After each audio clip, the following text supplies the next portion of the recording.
Welcome, my name is Helena and I am the creator behind Fabel Knitwear, where I make knitting patterns and hand dye yarn, and I also have buttons. This is episode 16 of my podcast. I'm just going to call it the Fabel Knitwear podcast from now on, just so you know. Welcome. It's November and I am coming to you from my home in Oslo, Norway. I talk about knitting and dyeing and anything sort of creative that I do on this podcast. If you are a returning viewer, welcome back, and if you are new, so glad to have you.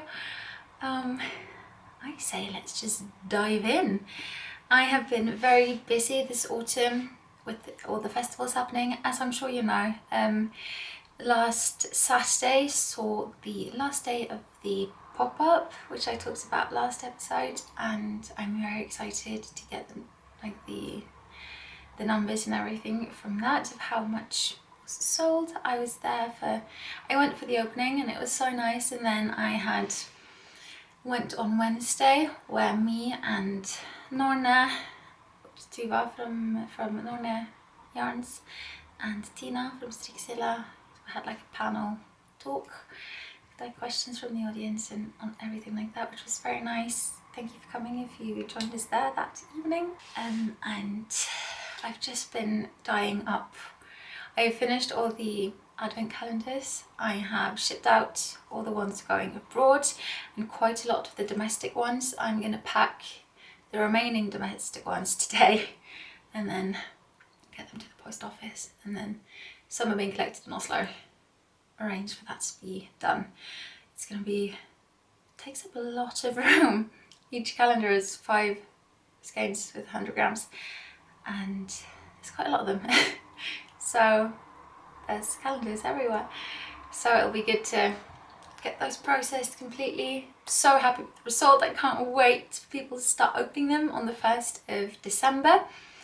It's a Sunday of Advent calendar, so there's one skein for each Sunday of Advent and then one for Christmas Day. I'm so happy with it. Very excited for everyone to start opening them. Today I've taken all the pictures I need for the calendar, and yeah, as I said, just the last few packing things remain, which is so fun. Put on some Christmas music, even if it's early, and just have a really nice Christmassy time.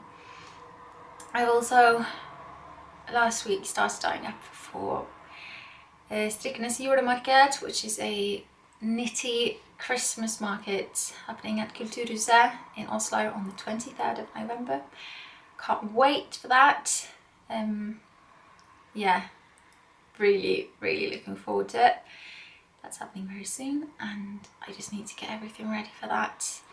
It's all a bit last minute this year. I didn't really, having done it now for a season, I know when to start, and a bit more of the finer logistical things for next year.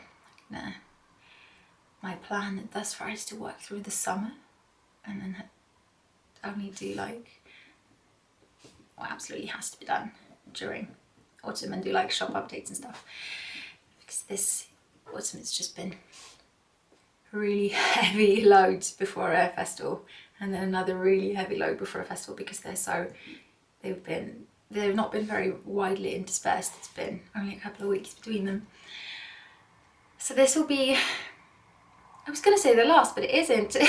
It's the next to last thing happening this autumn, because on the 11th of that was difficult to say, of the 11th of December, there will be Juleträffest, a Christmas tree festivity party made by Strikkesalongen and Strikk og Drikk. They're teaming up. So there's going to be Christmas tree and Christmas decorations and everything festive, and there's going to be a market as well. So do join that. As always, if you want to stay up to date on these things, join my newsletter. So there's still a lot of stuff happening this year, even though we're nearing the end of the year. When did it suddenly become November? I have no idea. Literally none. But yes, since last we spoke, the Burrow Cardigan has also been published. It's the one I'm wearing. Maybe it hadn't published. I don't think it had last time. It's the second pattern in my Magical Places collection.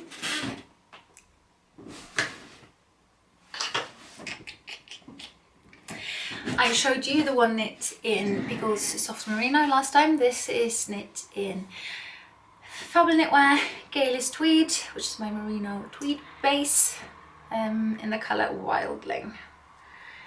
It's a very simple cardigan with a couple of centimetres of positive ease. It's slightly cropped. It has a fluttering v-neck and a ribbed, twisted rib button band. Super easy. And DK weight, any DK should do. Just check your gauge. I have moved into these cardigans. I wear them with anything. I know I say that every time I make something new, but I'm sure you guys do the same. When you're excited about something and you just finish something, you just want to wear it all the time. So that's happened. I am so happy with this cardigan. It's knit with a, gosh, I can't remember the gauge. I put it in, and I used 4mm needles for that. Super quick knit back and forth, which I prefer to steeking, but if you don't mind tinkering a bit with the pattern, I'm sure you could knit it in the round as well and steek it. So yeah, that's new. It's very fun publishing these patterns. Love it. This is the Burrow Cardigan, named after the Burrow in the Harry Potter universe, which is why I put my time turner necklace on today, in case there was any doubt whatsoever where my allegiance lies. Yes, I really want to knit another one of these in maybe Moonglade, which is one of my colours. Like really, really dark green with slight hint of teal. That would be nice. Or maybe just fleur. You can't really go wrong with green, in my opinion. So this is the second pattern. I love it. In case you're new here, I've gotten the all clear from myself, really. I can say that about my own patterns. So this is, I finished this since last time. I don't really know what else to say because I talked about it last time as well, so I'm not going to bore you with it for ages. I have also, I'm ready to show you, because I've already showed it on Instagram, the third pattern of the Magical Places collection. What? She's showing us a thing. Never happens. This is the Ollivanders Turtleneck. Oh, there it is. I'm just not sure how easy you can. It has a slightly tight fitting double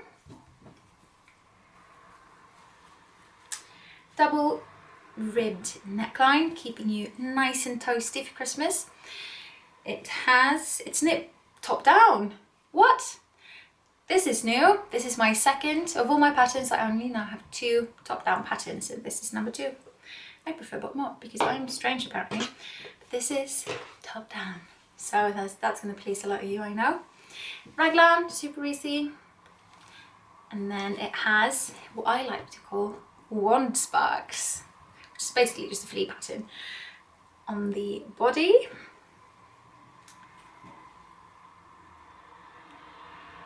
And on the sleeves. So the sleeves are blousing and slightly bishop sleeve-esque, although not overly so. And then it has quite a long, it's a 12 and 14, depending on size, centimetre ribbing. So which creates a really nice feminine sleeve shaping of the tight ribbed sleeve, and then suddenly the blouse. It's slightly cropped as per usual, although as I always say, very, very easy to adjust. Nothing's easier to adjust than length. Just know your measurements. Also, a tip for when you measure how long you want something, from your armpit to however long you want it, stand up. Never do it when you're sitting down. Just don't. If you're not going to get the right measurement, you have to do it when you're standing. So yeah, just pro tip from someone who used to work in costume. So yeah, you can do that if you don't always want to keep trying things on, and especially if you're knitting bottom up, just know what measurement you want and then trust it. I have trouble doing that. I always knit longer or shorter, but do as I say, not as I do. So this is the Ollivanders Turtleneck. I love it. This one is knit in Pickles Pure Wool.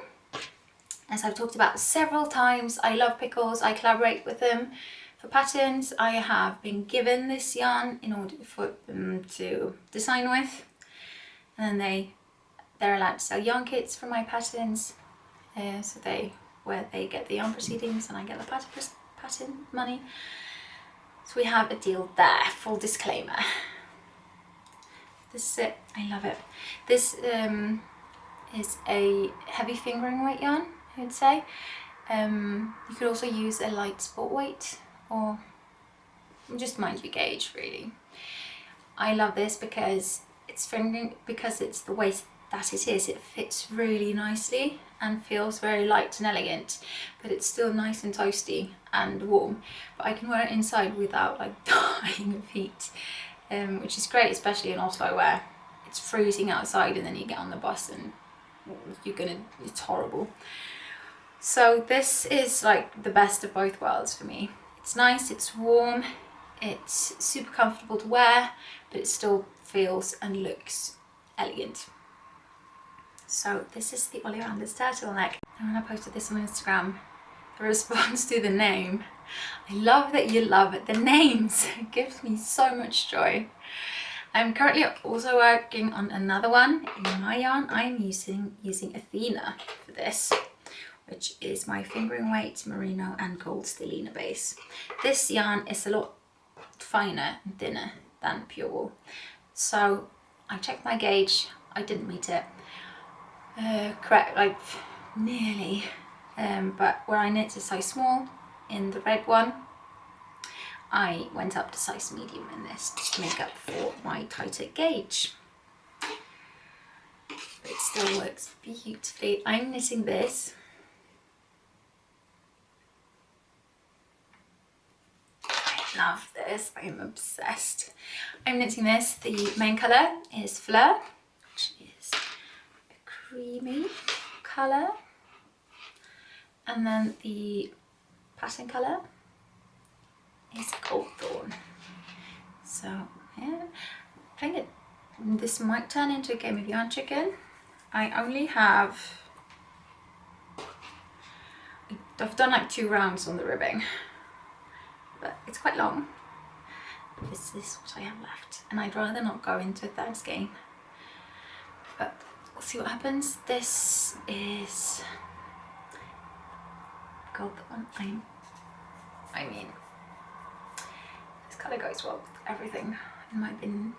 I used around 20 grams for the pattern colour. So if you have like a 20 or 50 gram mini skein, this is perfect for that. So this is where I'm at.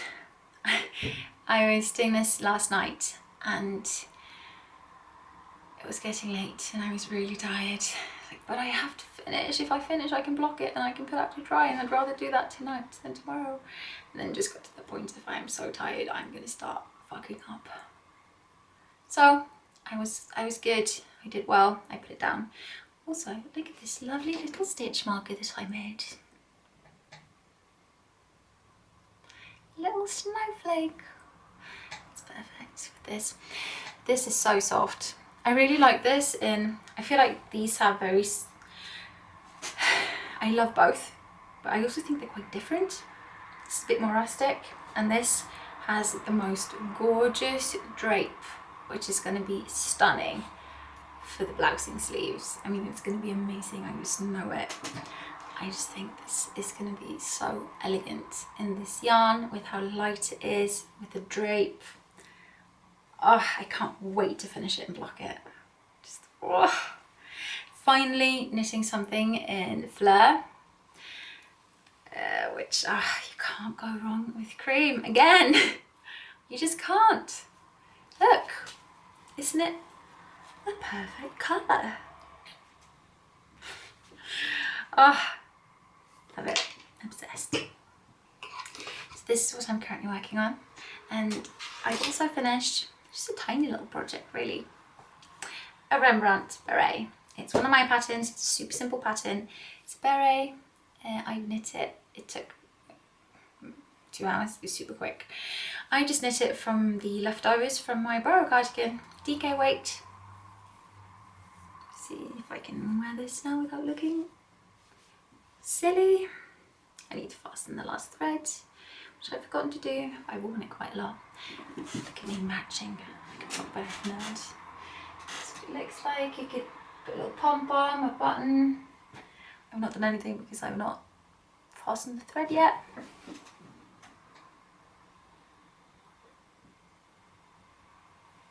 I love it. Super easy, super simple. You can actually pull it down over your ears if it's cold. If more like, you could do so many things. Oui, oui. I should have a cigarette, even though smoking is not very cool. Rachel Maxey just did a lovely video with, she did 7 hairstyles with the beret. I am definitely going to try them. This. So this was just super quick. I need this in many other colours. Perfect leftover project, and it's so quick.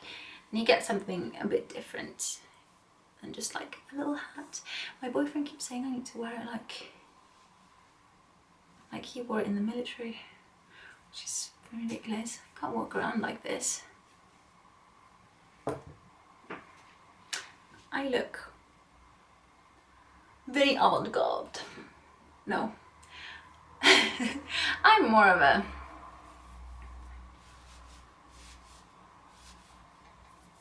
simple, wear it like this kind of person, because it needs to have a function. It needs to keep your ears warm, which is the only reason I wear hats. Unless it's like autumn and you don't really wear it, but they look cute. That's another good reason.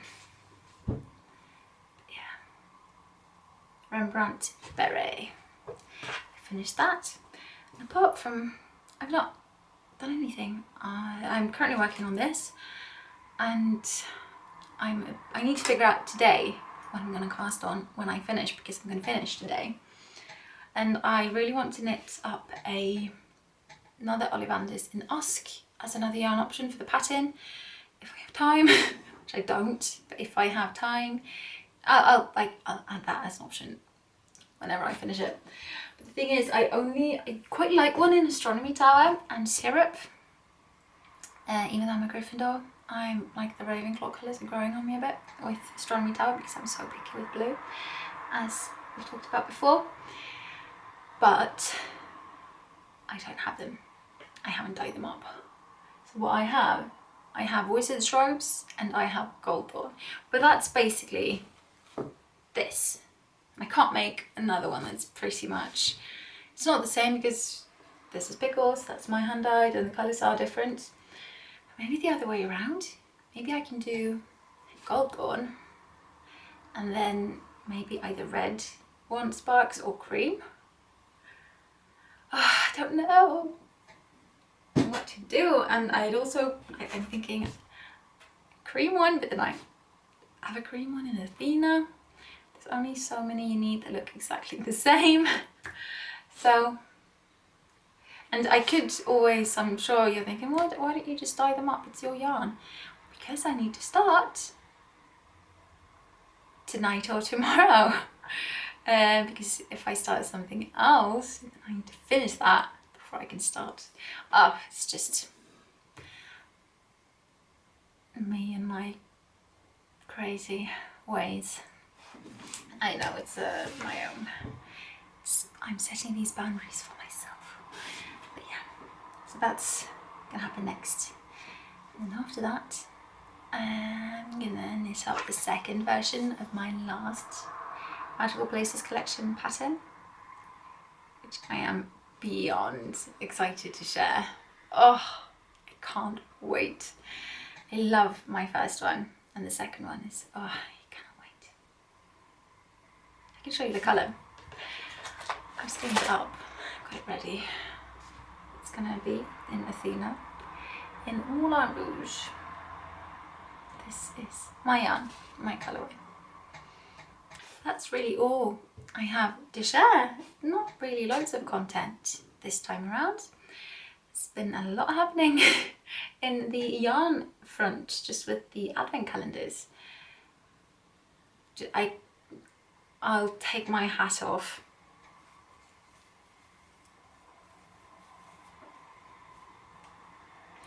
To all the dyers out there who do 21, where did that come from?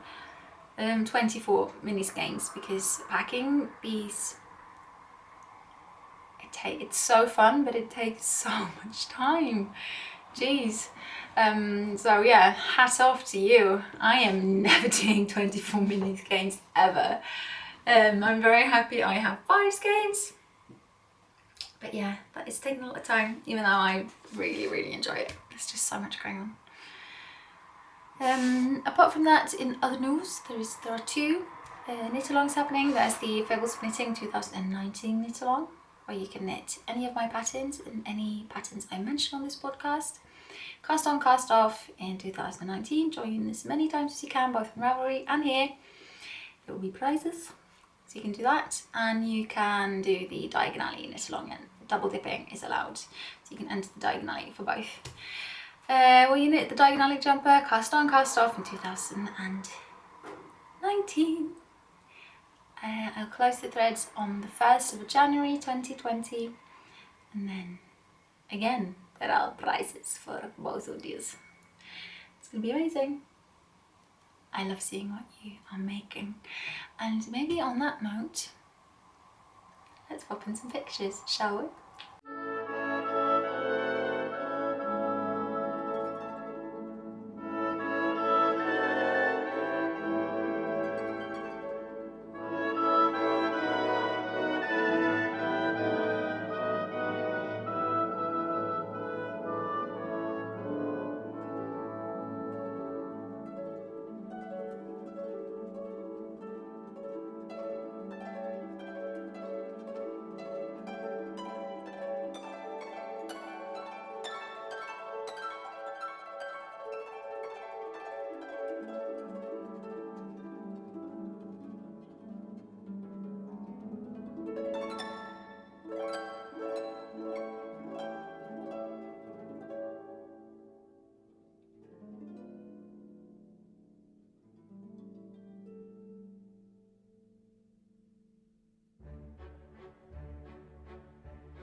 not amazing, are you guys?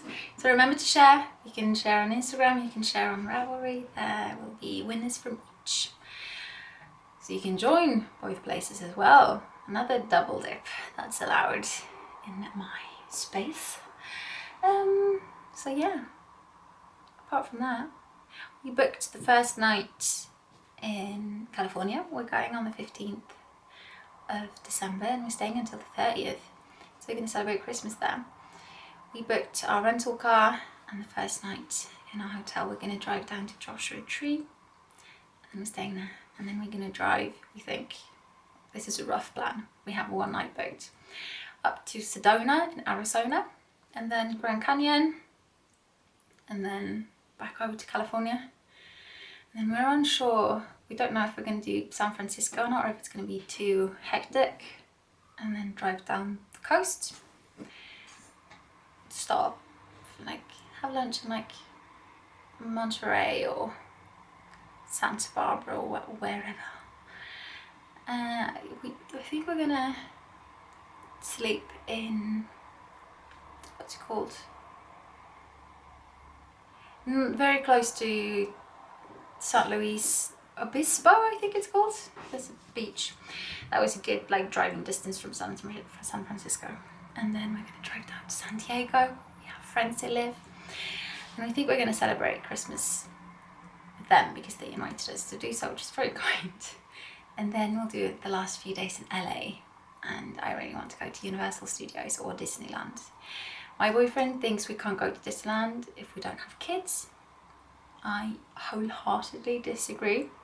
Disneyland is for everyone, but seeing as he would probably enjoy it more with kids, we can wait for that until we can bring our niece or whatever. Probably not going to bring her to California. We would be the best aunt and uncle if we did that. But I think like Disneyland Paris, would go to Disneyland Paris maybe when there are kids, but he will enjoy Universal more than Disneyland, I think, even though I love Disneyland. Universal has a Harry Potter thingy, and I've never been to the one in London, which is ridiculous because I lived there, past tense. So that's gonna be fun. We thought like, oh, we'll go on Christmas Day because it's going to be so empty, everyone's going to be celebrating Christmas, and according to Google, it's really busy. Like, what's up, America? Why are you in Universal Studios on Christmas Day? I get that not everyone celebrates. I just figured it would be empty because everywhere in Oslo is completely empty and nothing's open. So that was a surprise.